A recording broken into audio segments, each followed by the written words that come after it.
प्रभु यीशु मसीह के मधुर नाम में आप सबको जय मसीह की। मैं आशा और विश्वास करती हूँ कि आप जहाँ कहीं हैं परमेश्वर में सुरक्षित हैं और परमेश्वर के विश्वास में और उनके प्यार में और भी बढ़ते जा रहे हैं और परमेश्वर ने आपके हाथ को थामा हुआ है कर मेरा विश्वास है। ये मेरा सौभाग्य है कि मैं एक और बार आप सबके बीच में परमेश्वर के वचन को ला सकूं और मैं इस परमेश्वर का धन्यवाद देना चाहूँगी इस समय के लिए जो उन्होंने मेरे जीवन में दिया कि हम एक साथ मिलकर फिर से परमेश्वर के वचन को मनन कर सकें। आज के मनन के लिए मैं कुछ आयतों को पढ़ूँगी। पहला तीमुथियुस उसकी पहली अध्याय उसका 19वां वचन, और विश्वास और उस अच्छे विवेक को थामे रहें जिसे दूर करने के कारण कितनों का विश्वास रूपी जहाज डूब गया। मैं एक और बार आपके लिए पढ़ूंगी। और विश्वास और उस अच्छे विवेक को थामे रहें जिसे दूर करने के कारण कितनों का विश्वास रूपी जहाज डूब गया। दूसरा वचन है अय्यूब उसका 42 अध्याय और उसका दूसरा वाक्य, मैं जानता हूँ कि तू सब कुछ कर सकता है और तेरी युक्तियों में से कोई रुक नहीं सकती। मैं जानता हूँ कि तू सब कुछ कर सकता है और तेरी युक्तियों में से कोई भी रुक नहीं सकती। आइए हम परमेश्वर के वचन में जाने से पहले प्रार्थना में जाएं। हमसे प्यार करने वाले जीवित और सामर्थ्य पिता परमेश्वर, धन्यवाद और तारीफ़ करते हैं प्यारे प्रभु जी इस समय के लिए जो आपने हमारे जीवन में दिया कि प्रभु जी हम इस लायक हो सके कि हम आपके वचन से मनन करने वाले हो सकें। प्रभु आज प्रभु जी जब हम आपके वचन से थोड़ी देर मनन करते हैं, होने दीजिए कि आपकी आत्मा हमसे बात करने पाए। प्रभु जी हमें जिस चीज़ की ज़रूरत है वो आप हमें आज अपने वचन के द्वारा हमें दीजिए। प्रभु जी मैं ना बोलने पाऊँ लेकिन आपकी आत्मा मुझसे होकर बोलने पाए और उन लोगों के दिलों को छीनने पाए जिनको इस चीज़ की ज़रूरत है। प्रभु आगे का समय आपके हाथ में समर्पित करते हुए ये प्रार्थना यीशु मसीह के नाम से मांगती हूँ, सुनकर ग्रहण कर पिता, आमीन आमीन। आज के मनन के लिए जब हम वचन को लेते हैं तो उसका शीर्षक जो मैंने दिया है वो है ईश्वरीय बुलाहट, यानी कि डिवाइन कॉलिंग। हमने जो वचन में से 2 भाग में पढ़ा उसमें हमने ये देखा कि एक में हमें अय्यूब में जब हम देखते हैं तो उसमें ये लिखा है कि तेरी युक्तियों को कोई रोक नहीं सकता, और दूसरे में जब तीमुथियुस में हम देखते हैं तो वहाँ हमने देखा कि जो विश्वास रूपी जहाज है वो डूबने ना पाए। आज मैं आपके ध्यान को बहुत ही सुपरिचित 2 इस प्रकार के एक कहानियों की तरफ या फिर एक जो कथन है उसकी तरफ मैं लेकर जाना चाहूँगी जो बाइबल में से है। एक है पुराने नियम में से जो जोना की कहानी, और दूसरा नए नियम में से जो शिमोन के वो जहाज जो नाव की कहानी। हम दोनों के पहलू को हम देखेंगे और मनन करेंगे उस पर, और हम जानने की कोशिश करेंगे कि खुदा आज हमें क्या सिखाना चाहते हैं। हम पहले पुराने नियम की तरफ जाएंगे और पुराने नियम में हम जोना के उस जो पूरी कहानी है उसको हम उसकी जो पृष्ठभूमि है उसे हम देखेंगे। जोना की कहानी आपने कई बार सुनी होगी और कई बार आप उस दौर से, उस प्रचार से या फिर उसके मनन से गुजरे होंगे। जब हम जोना की कहानी देखते हैं वहाँ पर हम देखते हैं कि जब परमेश्वर ने जोना को कहा कि तू निनवे में जा और वहाँ जाकर के लोगों को मेरा सुसमाचार सुना और उन लोगों को मन फिराने के लिए कहे क्योंकि वो लोग मेरे से भटक चुके हैं। और हम वहाँ पे क्या देखते हैं कि जोना वह ऐसा नहीं करता है। लेकिन हम लोगों ने इतना ही शायद आज तक मनन किया होगा कि जोना ने परमेश्वर का कहना नहीं माना। लेकिन हम जब उसकी पृष्ठभूमि में जाते हैं तो हमें ये जानने को मिलता है कि जोना ने ऐसा क्यों किया। जोना ने परमेश्वर का कहना क्यों नहीं माना, जबकि वो एक इस्राएली था, वो विश्वासी व्यक्ति था, लेकिन उसने परमेश्वर के कहना नहीं माना। क्यों? क्योंकि हम जब देखते हैं तो वहाँ हम देखते हैं कि इस्राएलियों से उस समय परमेश्वर रूठा हुआ था और परमेश्वर ने अपनी करुणा का हाथ इस्राएलियों के ऊपर से हटाया हुआ था, क्योंकि परमेश्वर ये चाहता था कि इस्राएली लोगों को ये मालूम हो कि परमेश्वर का हाथ ऊपर रहते समय का जीवन कैसा होता है और परमेश्वर की करुणा जब हमसे हट जाती है तो हमारा जीवन कैसा होता है। इस चीज़ का ज्ञात करवाने के लिए परमेश्वर उस समय इस्राएलियों को एक दौर से लेकर जा रहे थे जहाँ पे उनकी करुणा, परमेश्वर ने अपनी करुणा इस्राएलियों से हटाई हुई थी। ऐसे एक समय में जो असीरिया राज्य है वो वहाँ पर प्रभुता करता है इस्राएलियों पे, और जब असीरिया राज्य इसराइलियों पर प्रभुता करता है, तो वहाँ पर हम देखते हैं कि इसराइलियों को बहुत ही एक कठिनाई के समय से गुज़रना पड़ता है, एक बहुत ही एक परेशानी, एक मुश्किल के समय में से उनको गुज़रना पड़ता है। और ऐसा समय है जब परमेश्वर जोना से कहते हैं कि तू निनवे में जा। और जब हम आगे पढ़ते हैं तो हमें ये मालूम होता है कि जो निनवे है वो असीरिया का केंद्र बिंदु है, केंद्रीय शहर है। सेंट्रल सिटी ऑफ असीरिया जो है वो है निनवे। उसके बारे में हम जब देखते हैं तो वहाँ पे हम जोना का जो वो एक आदत है, एक स्वभाव है, एक प्रतिक्रिया जो उसका वहाँ पे हम देखते हैं परमेश्वर के प्रति, कि परमेश्वर उसको कहते हैं तो निनवे में जा, और वो वहाँ नहीं जाता है। उसका ये है कि वो वहाँ पर अपनी देशभक्ति दिखाता है। देशभक्ति कैसे दिखाता है कि वो असीरिया के जो राज्य है वो उस समय इसराइल पर प्रभुता कर रहे हैं, और इसराइली लोग जो हैं वो बहुत ही एक पीड़ा के समय से उस समय गुजर रहे हैं। और ऐसे समय में अगर वो निनवे में नहीं जाएगा, वो परमेश्वर का सुसमाचार वहाँ नहीं सुनाएगा, तो परमेश्वर का क्रोध उन निनवे वालों पे आएगा। ऐसे जो है वो असीरिया जो राज्य है वो ख़त्म हो जाएगा परमेश्वर के क्रोध से। और जब असीरिया राज्य ख़त्म हो जाएगा तो जो इस्राएली लोग हैं वो उसके क्रोध से, असीरिया के क्रोध से या प्रभुता से छुटकारा पा जाएंगे। उसके दिमाग में ऐसा एक चीज़ आया, तो उसने क्या किया, जो परमेश्वर ने कहा था उसने ऐसा नहीं किया। आगे पीछे उसने नहीं सोचा कि मैं परमेश्वर का कहना मानूंगा तो नहीं मानूंगा तो क्या होगा, उसने वो नहीं सोचा। लेकिन उसने अपना देशभक्ति वहाँ पर दिखाकर, जहाँ पे उसको निनवे जाना था, वहाँ पे वो क्या करता है, उल्टी दिशा में, बिल्कुल ऑपोजिट डायरेक्शन में वो तर्शीश में जाने के लिए जहाज़ में बैठ जाता है। उसके बाद की कहानी हम जब देखते हैं तो हमें पता है कि क्या होता है वहाँ पे। जो जैसे ही जोना उस जहाज़ में जाता है, जो जहाज़ का चालक है उसने जहाज़ चलाने से पहले उसका समुद्र का वातावरण पूरा देखा होगा, अच्छे से उसे ज्ञात होगा इस चीज़ का कि यहाँ पे आंधी तूफान कुछ नहीं आने वाला है, इसलिए उसने जहाज़ चलाना शुरू किया होगा। ऐसा ही करते हैं हर जहाज़ चलाने वाले कि पहले ही समुद्र का जो वातावरण है वो देख के ही जहाज़ को चालू करते हैं। लेकिन उस दिन क्या हुआ, जहाज़ के चालक को ऐसा कोई सूचना नहीं मिला कि आंधी तूफान आने वाला है, तो उसने जहाज़ समुद्र के अंदर गहरे स्थान पर लेके गया। जैसे ही वो जहाज़ में जोना बैठा हुआ था, जैसे ही वो जहाज़ गहरे स्थान पे गया तो बहुत ही क्या हुआ है, आंधी और तूफान आने लगा। अब जहाज़ के चालक के साथ साथ जो लोग उस पे सवार थे उन सबको एक बहुत ही शंका आई कि इसमें ऐसा कौन सा व्यक्ति है या कौन सी चीज़ है जिसे नहीं होना चाहिए और वो इसमें है, जिसके कारण ये आंधी तूफान आ रहा है। उस जहाज़ के बिल्कुल तट में जोना जाकर सो रहा है आराम से। लेकिन लोग बहुत ही ज़्यादा व्याकुल हो गए हैं, बहुत ही ज़्यादा डर चुके हैं, क्योंकि उनकी जान पे आ चुकी है कि वो कब मरेंगे और कब उनकी मृत्यु हो जाएगी, कब उनका जहाज़ डूब जाएगा। उनको कुछ उनको अंदेशा ही नहीं है इस चीज़ का, अंदाज़ा ही नहीं है इस चीज़ का। ऐसे समय पर वो लोग क्या करते हैं, अपना सामान जो है वो सारा उठाकर समुद्र में फेंकते हैं। उनको लगता है कि जहाज़ का शायद भार ज़्यादा हो गया था इसलिए ऐसा हो रहा है। अपने बहुमूल्य सामान उठाकर फेंकते हैं, सब कुछ करके देखते हैं, लेकिन आंधी तूफान थमने को नहीं आती। ऐसे समय पे अंत में वो क्या करते हैं, हम देखते हैं कि वो चिट्ठी डालते हैं सबके नाम की, जितने इस जहाज़ में बैठे होते हैं, जितने यात्री हैं उन सब के नाम की जब चिट्ठी डलती है तो जो चिट्ठी उठाई जाती है, जो पर्ची उठाई जाती है, वो जोना के नाम की आती है। जैसे ही जोना के नाम की वो पर्ची आती है तो जोना को ज्ञात होता है कि उसने जो किया वो गलत किया। उसने परमेश्वर की आज्ञा ना मानते हुए जो उस जहाज़ में जाकर, जहाँ पे उसे निनवे जाना था, वहाँ वो तर्शीश में जो जा रहा है, वो जो कर रहा है वो गलत है। उसे जैसे ही इस चीज़ का ज्ञात होता है तो वो अपने जो यात्री हैं उनको क्या कहता है, तुम मुझे उठाकर समुद्र में फेंक दो तो ये आंधी थम जाएगी, क्योंकि मैंने खुदा का जो कहना है वो नहीं माना है। अब वो लोग जो हैं वो बहुत ही ज़्यादा घबरा जाते हैं। वो सोचते हैं कि इसने खुदा का कहना नहीं माना और इसके कारण पूरे समुद्र में आंधी तूफान आ गई, और अगर हम इसको उठाकर समुद्र में फेंक देंगे तो हमारे पे क्या क्या आ सकती है।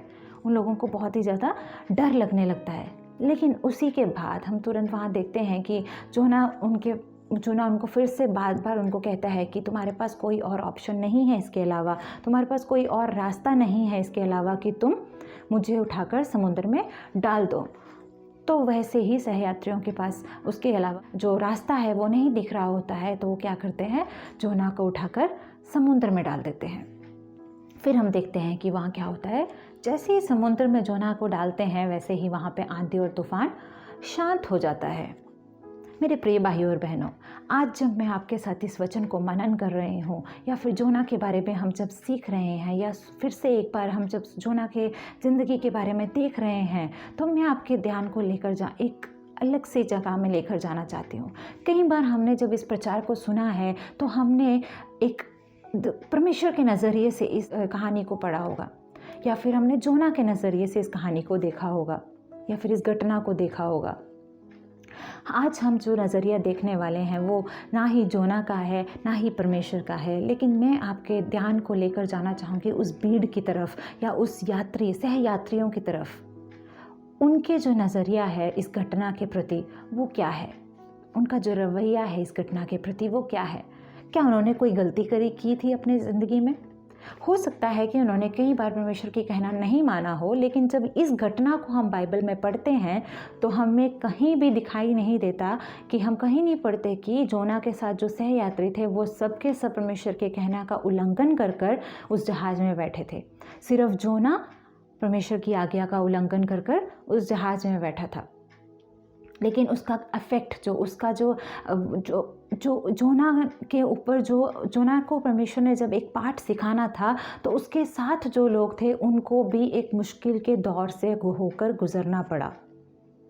वहाँ पे हमें क्या सीखने को मिलता है कि कई बार हमारे जो विश्वास का नाव है उसके अंदर कई बार ऐसे लोग आ जाते हैं, कई बार हमारा रवैया, कई बार हमारा नज़रिया जो है, कई बार हमारा जो व्यक्तित्व है वो ऐसा होता है कि हमारी नाव है वो डूबने में आ जाती है।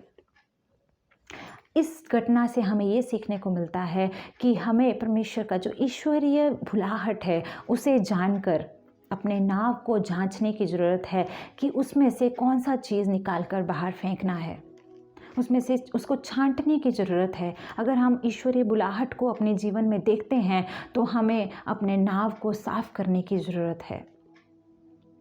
एक उदाहरण मैं आपको दूंगी। एक बार क्या होता है कि दो दोस्त होते हैं और वो क्या करते हैं कि नाव में ऐसे झील में जा रहे होते हैं और दोनों ही अपने दोनों साइड में बैठकर चप्पू चलाते हैं।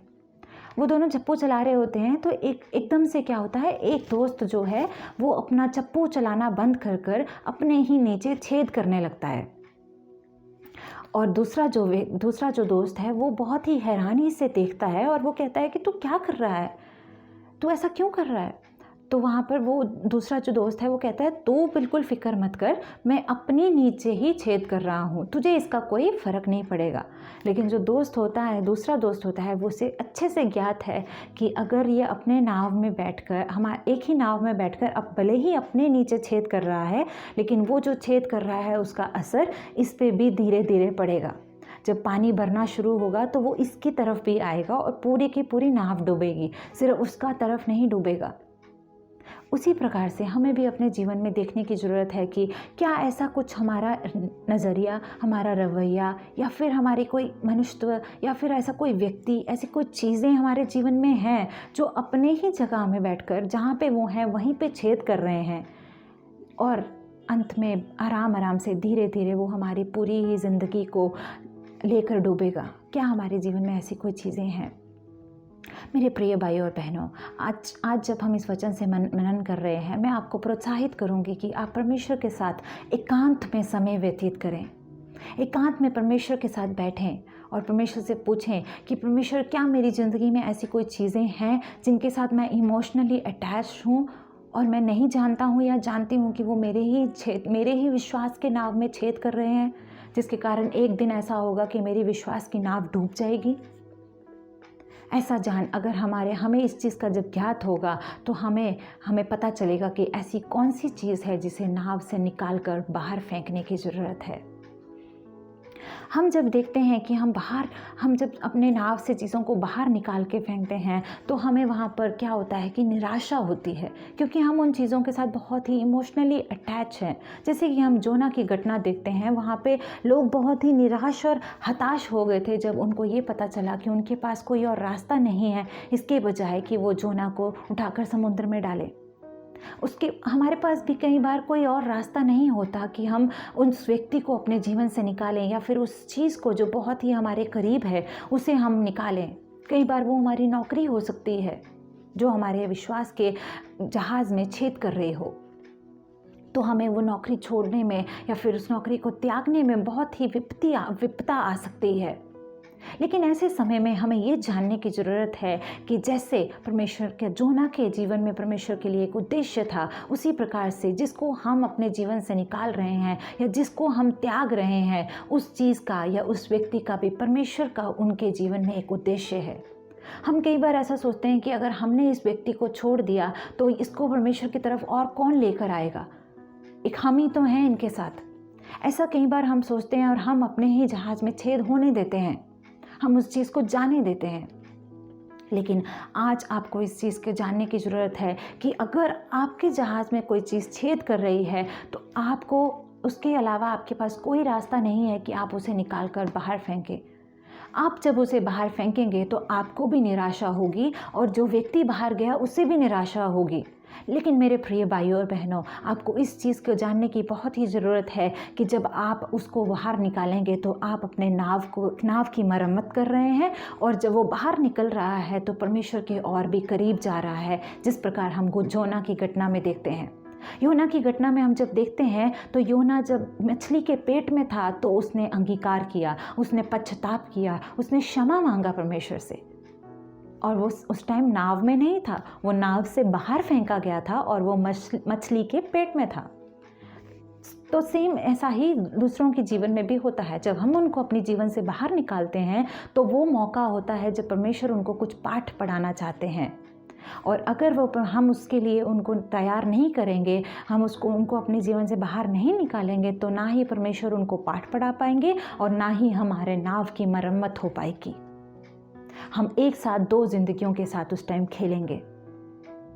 मेरे प्रिय भाइयों और बहनों, दूसरा जो एक घटना है वो मैं आपका ध्यान केंद्रित करना चाहूँगी नए नियम में हम जब देखते हैं गन्नेसरत के झील के किनारे जब परमेश्वर यीशु मसीह जब अपना सुसमाचार भीड़ को सुना रहे होते हैं, तो उसकी जब हम उस घटना की पृष्ठभूमि को देखते हैं तो हम वहाँ देखते हैं कि शिमोन अपने साथ के सह मछुआरों के साथ जो पिछली रात थी उसमें पूरी रात क्या करता है, मछली पकड़ने के लिए समुद्र में जाल बिछाता जाता है। लेकिन हम क्या पढ़ते हैं, वहाँ पे पूरी रात होते हुए भी उसको एक भी मछली वहाँ नहीं मिलती है। लेकिन उसके जाल में जो मैल फंस गया होता है, उसको एक आशा है कि वो उस रात को फिर से वहाँ पर मछली पकड़ने जाएगा, क्योंकि वो पेशे से मछुआरा है, उसके पास कोई और ऑप्शन नहीं है। तो वो क्या कर रहा होता है, गन्नेसरत की झील के किनारे में बैठकर वो अपना जाल धो रहा होता है। वो जब जाल धोता है तो वो एक कान से अपना सुन रहा है कि कोई अच्छी बात तो कह रहा है, कोई अच्छे से बात तो कह रहा है, लेकिन उसका सारा ध्यान क्या है, अपनी जाल धोने में है। तब वहाँ पर हम देखते हैं कि भीड़ जो है वो बहुत ही ज़्यादा बढ़ जाती है, और यीशु मसीह के पास जब भीड़ को संबोधित करने के लिए जगह नहीं रहती है तो वो क्या करते हैं, शिमोन के पास जो बाद में पतरस कहलाता है, उसके पास आकर क्या कहते हैं कि क्या तुम मुझे अपने नाव में आने दोगे। हम अगर इंसानी नज़रों से देखें तो हम वहाँ पर सोच सकते हैं कि शायद शिमोन ने ये सोचा होगा कि ये नाव रात भर मेरे तो किसी काम की नहीं आई, अगर आपके आ रही है तो आप ले लो या फिर आप इसके अंदर आ जाओ।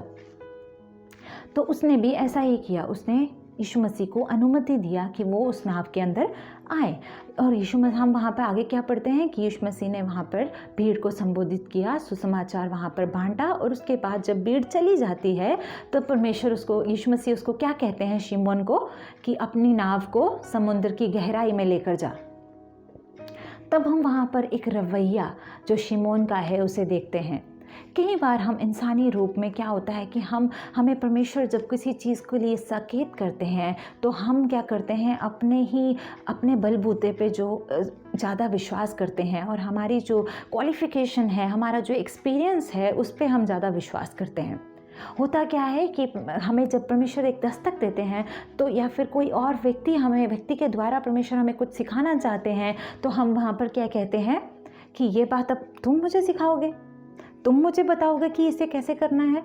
तुम्हें ये नहीं पता कि मैंने इस चीज़ में मास्टरी कर रखी है, या फिर मैं बहुत ही प्रोफेशनल हूँ, मैं अपने फील्ड में एक्सपर्ट हूँ और तुम मुझे आके बता रहे हो। सेम चीज़ शिमोन के दिमाग में ऐसा आ सकता था। वो सोच सकता था कि मैं एक मछुआरा हूँ और आज ही आप आए हो और आप सड़क में चलते चलते यहाँ पर मेरे नाव में बैठे हो और मुझे बता रहे हो कि दिन के पूरे दोपहर में मैं अपनी नाव को गहराई में लेकर जाऊँ, जबकि कभी भी दोपहर में मछलियाँ नहीं पकड़ी जाती, वो कभी भी जाल में नहीं आती। ऐसे समय में आप मुझे क्यों कह रहे हैं कि मैं गहराई में लेके जाऊँ? वो ऐसा कह सकता था, लेकिन हम वहाँ पर उसका एक रवैया देखते हैं। वो क्या कहता है, अगर आप कहते हैं तो मैं नाव को गहराई में लेकर जाता हूँ। वो जो आप कहते हैं तो मैं लेकर जाता हूँ, वो जो एक सेंटेंस वहाँ पर शिमोन का हम देखते हैं, उसने उसका पूरा ज़िंदगी को बदल दिया।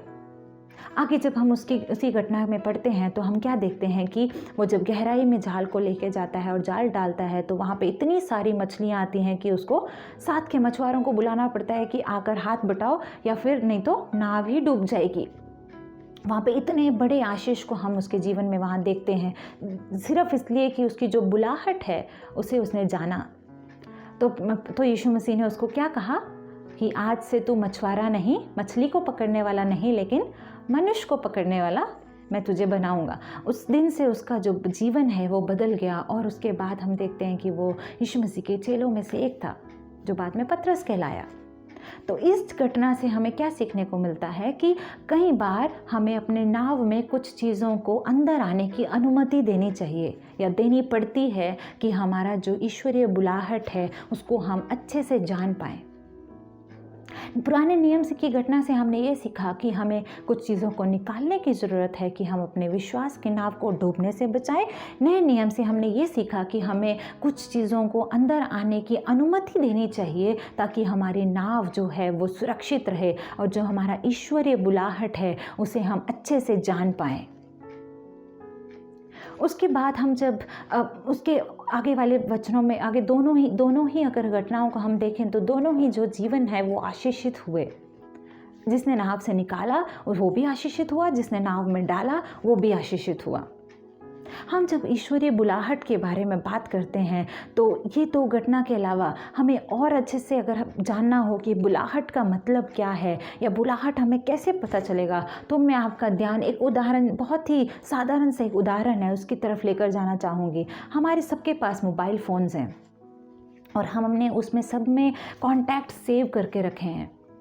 जब हमें कोई फ़ोन आता है तो हमें कैसे आता है, जैसे हमारे घर से कॉल आ रहा है तो मम्मी कॉलिंग या पापा कॉलिंग या हस्बैंड कॉलिंग, वाइफ कॉलिंग या फिर फ्रेंड का नाम होता है कि वो कॉलिंग, ऐसे कॉलिंग करके आता है।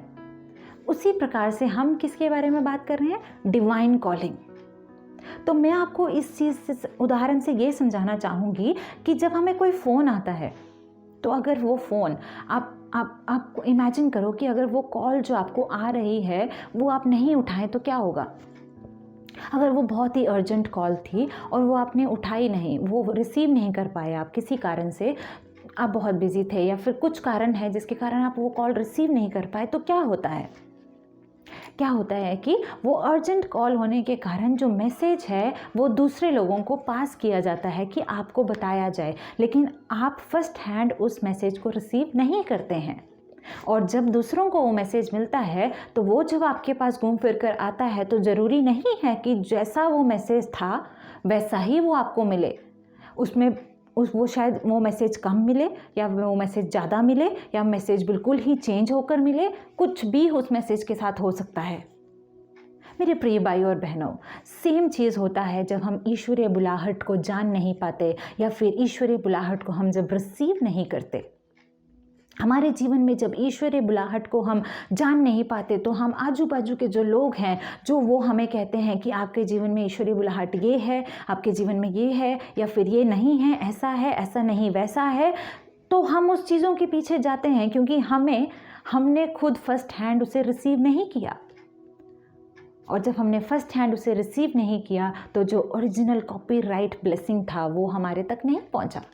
हमारे पास जो ब्लेसिंग पहुंची वो दूसरे लोगों के द्वारा पहुंची या दूसरे लोगों के कारण पहुंची या कभी कभी पहुंचती ही नहीं है।